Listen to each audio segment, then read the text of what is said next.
Thank you.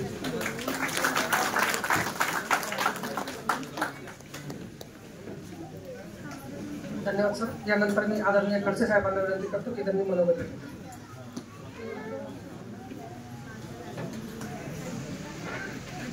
राष्ट्रमाता माझी जाऊ छत्रपती शिवाजी महाराज, भारतीय घटनेशिल्पकार परमपूज्य डॉक्टर बाबासाहेब आंबेडकर, क्रांतीश्री ज्योतिबा फुले, सावित्रीबाई फुले यांना त्रिवार अभिवादन. आजच्या या सुंदरशा अशा कार्यक्रमाचे प्रमुख अतिथी आणि ज्यांच्या शुभ हस्ते या ठिकाणी वितरण झालं असे आमचे मार्गदर्शक आदरणीय मनोज भाऊ कायंदे, आमदार सिंदखेड राजा विधानसभा मतदारसंघ, मंचावर उपस्थित आमच्या तहसीलदार मॅडम, नायब तहसीलदार, आपल्या महाविद्यालयाचे सन्माननीय प्राचार्य गोरे सर आणि त्यांचे सर्व सहकारी, नितीन भाऊ कायंदेजी आणि मंचावरील सर्व उपस्थित मान्यवर, पत्रकार संघाचे सन्माननीय अध्यक्ष तिलके साहेब, राऊत मॅडम आणि ज्यांनी समाजाला एकत्र करून गणेशजी यांचं मी मनपूर्वक स्वागत करतो.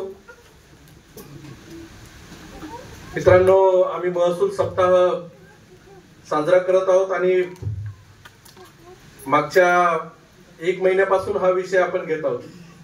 बरेच जणांना असं वाटेल की अरे जातीचे दाखले तर नियमितपणे काम आहे, रोज मी 100-200 दाखले करतो, रोज ऍव्हरेजली 250चा ऍव्हरेज आहे रोजचा, तरी पण यांना जातीचे दाखले आपण का वाटप करतोय? कारण मित्रांनो, एक दिवस गणेशजी माननीय जिल्हाधिकारी महोदयांच्या कक्षामध्ये होते आणि हे भटकी जमात आहे, त्यांचे कुठेही पुरावे नाहीत. म्हणजे जे आपल्याला विशिष्ट जाती करता जे पुरावे लागतात, एससीचा असेल ते 51च्या पूर्वीचा, तर ते सर्व पुरावे नसताना गृह चौकशीच्या आधारे आपल्याला दाखले देता येतात आणि म्हणून अशा घटकांवर लक्ष केंद्रित केलं पाहिजे आणि म्हणून त्यांना आपण एकत्रित केलं. आणि ज्यावेळेस माननीय आमदार महोदय, आम्ही पहिल्यांदा जे बैठक घेतली होती आमदार साहेबांनी, की असे घटक निवडले गेले पाहिजेत की त्या घटकांना खऱ्या अर्थाने योजनेच्या लाभाची खऱ्या अर्थाने गरज आहे अशा घटकांवर केंद्रित केलं पाहिजे. पण आमदार साहेबांचा या ज्या विशिष्ट घटकांसाठीचा जो प्रयत्न आहे आणि त्यांचं जे मार्गदर्शन आहे, त्यामुळे आम्ही चांगल्या पद्धतीचं काम करू शकतो. दुसरा एक विषय आता तुम्हाला योगानं अंधेरा पारदीपेढ्याचा विषय आहे की तिथे ज्यावेळेस आमदार साहेब आणि पालकमंत्री महोदय गेले होते, त्यांना जागेचा किती दिवसापासूनचा विषय होता.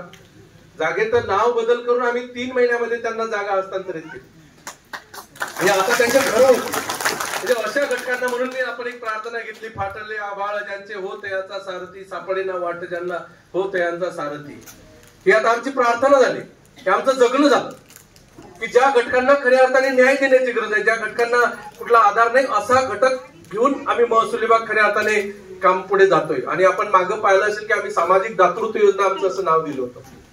पण दुसऱ्या थोडंसं आम्हाला असं सांगायचं वाटतं की आमचा वेळ जवळपास 75% वेळ हा आपल्या सर्वांना माहित आहे की रात्रीला रेती, दिवसभर रेती, भेटणारे रेती, असा सर्व असा त्या किचकिच्या डोक्यामध्ये आमचा त्यामध्ये जे सामाजिक सोशल जे वर्क आहे महसूल विभागाने करायला त्याच्याकडे थोडंसं दुर्लक्ष होते. त्याबद्दल मी क्षमस्व व्यक्त करतो. तरी सुद्धा आम्ही आता एक टीम तयार केली की असे घटक निवडून, मग अनाथ मुलं असतील, असे घटक असतील तर त्यांना आज जातीचा दाखला दिला. आता गणेशजी बोलताना सांगितले की आमच्या चेहऱ्यावर खऱ्या अर्थाने हास्य आहे, कारण शिक्षणापासून कोसोतू आजही परंपरागत व्यवसाय घटक करतोय, तर त्यांना वेगळा रोजगार आपल्याला देण्याची गरज आहे आणि म्हणून त्यांना शिक्षणाच्या माध्यमातून ते बोलताना सांगतात की अरे आमची मुलं हे नाही. आता आम्ही दाखले दिले पण व्हॅलिडिटीचा प्रश्न कायम आहे. आता व्हॅलिडिटी होणार नाही कारण व्हॅलिडिटीचा पुरावा त्यांना लागणार आहे. म्हणून आमदार महोदय निश्चितपणे आपल्या सर्वांच्या पाठीशी आहेत. आपण या आपल्या सर्व असे जे घटक आहेत आमदार साहेब, आपल्या मार्गदर्शनाखाली आपण अशा घटकांचा एक सुंदरसा एक प्लॅन करू आणि आपल्या माध्यमातून या लोकांना आणखी काही योजना, आणखी काही बाब देता येतील का, तो प्रयत्न निश्चितपणे महसूल विभाग या ठिकाणी करेल. मी दुसरं या ठिकाणी आवर्जून सांगतो की आमचे महसूल विभागातले ज्यांनी काम केलं कर्मचारी, त्या सर्वांचा आम्ही नाही इथं सत्कार करू शकलो, परंतु जे प्रातिनिधिक स्वरूपामध्ये त्यांचे सुद्धा योगदान चांगल्या प्रकारचं योग्य प्रकारचं. जसं आता आमचं संजय गांधीचं वेगळं विशेष मी सांगितलं की ते डीबीटी आलं का आता डायरेक्ट त्या लोकांच्या फंड मध्ये जाते. या लोकांनी घरोघरी जाऊन जवळपास आम्ही 97% आता डीबीटी आपल्या जिल्ह्यामध्ये सर्वात जास्त आहे. असे लोक सुद्धा आमचे चांगलं काम करतात म्हणून आमचं खऱ्या अर्थाने नाव होत आहे. आणि म्हणून एक लोकाभिमुख विकासात्मक प्रशासन देण्याचा निश्चितपणे प्रयत्न आहे. आमदार साहेब आमच्या पाठीशी आहेत. वेळोवेळी खेळीमेळीच्या वातावरणामध्ये ते करतात आणि त्यामुळे चांगल्या प्रकारचं मार्गदर्शन त्यांचं लाभतंय. आणि म्हणून अशा प्रकारचे कार्यक्रम घेण्याला निश्चित आम्हाला ऊर्जा मिळते. त्यांना पुढचे पण 2-4 कार्यक्रम आहेत, त्याच्यामुळे मी जास्त लांबवत नाही. परंतु आपण सर्वजण आमच्या विनंतीला मान देऊन आले. सर्व पत्रकार बांधव या ठिकाणी विनंतीला मान देऊन आले आणि वेगवेगळ्या बाबी त्या समाजापर्यंत पोहोचवतात. हे निश्चितपणे आम्हाला बळ देण्याचं खऱ्या अर्थाने पत्रकारांच्या माध्यमातून. मी बरेच वेळा म्हणतो की पत्रकार हे प्रशासनाला गतिमान करण्याचं काम करतात. वेगवेगळ्या बाबी आमच्या लक्षात आणून देऊन त्या गतिमान करण्याचा. आणि म्हणून इथला जो पत्रकार संघ आहे तो निश्चितपणे प्रशासनाला चांगले दखल घेते. त्यामुळे निश्चितपणे ऊर्जा मिळते. म्हणून महसूल विभागाच्या वतीने जो महसूल सप्ताह खऱ्या अर्थाने आज असं म्हणूया की आज महसूल विभागाच्या आमच्या सप्ताहाची सांगता आहे. त्यामध्ये वेगवेगळे कामं आता मी सांगणार नाही वेगवेगळे कामं त्याच्यामध्ये, परंतु आपण सर्वांचा एक पाठबळ लागलं तर निश्चितपणे काम करू. पुढचा कार्यक्रम आपण अनाथ मुलांच्यासाठी सुद्धा आमदार साहेब आपण एक आपला वेळ घेऊन आपण त्या मुलांपर्यंत पण असं जाऊन पुढच्या 15 दिवसामध्ये तो कार्यक्रम घेऊया. पुन्हा एकदा आमचे गणेशजी आणि त्यांचे सर्व टीम आपण सर्वजण या ठिकाणी आला.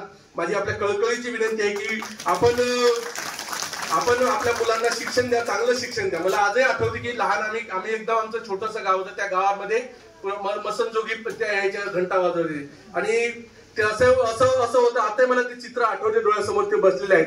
आणि जोपर्यंत 4-8 रुपये देत नाही तोपर्यंत या घरापासून पुढच्या घरापर्यंत जात नाही, इतकं मला माहित आहे. ते आजही वेशात मला ते पाहिलं म्हणजे 35 वर्षापूर्वीचं चित्र माझ्या डोळ्यासमोर आलं. तेच चित्र आहे. ते बदलायचं असेल आपल्याला तर माझी हात जोडून या माता भगिनींना माझी विनंती आहे की तुम्ही आपल्या मुलांना शाळेत घाला. हात जोडून विनंती आहे, कारण आम्ही सुद्धा गरीब परिस्थिती आलो. परिस्थिती बदलण्याची ताकद तुमच्यामध्ये आहे. मुलांना शिक्षण द्या. काही अडचणी नसेल तर प्रशासकीय म्हणून आम्ही आहोत आणि आपल्या पाठीचे आमदार साहेब आहेत. एवढंच मी आवर्जून या ठिकाणी सांगतो आणि पुन्हा एकदा सर्वांचं अभिनंदन आणि आभार व्यक्त करतो आणि थांबतो. धन्यवाद. धन्यवाद साहेब. आपली कल्पकता आणि तळमळ आपल्या भाषणातून आपले कार्यक्रम दिसून येते.